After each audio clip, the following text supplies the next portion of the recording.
Social মিডিয়াত viral মাতৃপুত্ৰৰ অশ্লীল video'.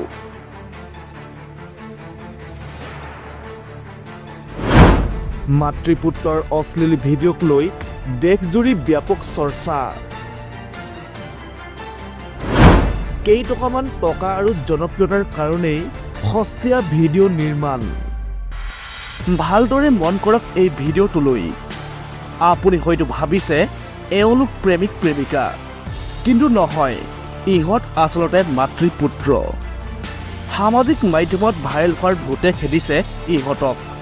মাতৃয়ে পাহৰি পেলাইছে মাতৃপুত্ৰৰ পবিত্ৰ সম্পৰ্ক। সামাজিক মাধ্যমত ইহঁতে ৰিলছ বনাই প্ৰেমিক প্ৰেমিকাৰ দৰে। মাতৃপুত্ৰৰ পবিত্ৰ সম্পৰ্কত কালিমা সানিলে এই ভণ্ড ভিডিঅ' ক্ৰিয়েটৰে। সম্প্ৰতি সামাজিক মাধ্যমত তীব্ৰ সমালোচনাৰ সন্মুখীন হৈছে এইহাল ভণ্ড নীলাজ মাতৃপুত্ৰই। কেৱল মাত্ৰ সস্তীয়া জনপ্ৰিয়তা আৰু সহজ উপায়েৰে টকা উপাৰ্জনৰ কাৰণেই মানুহ কিমান তললৈ নামিব পাৰে, সেয়া ইহঁতক দেখি অতি সহজে অনুমান কৰিব পাৰি।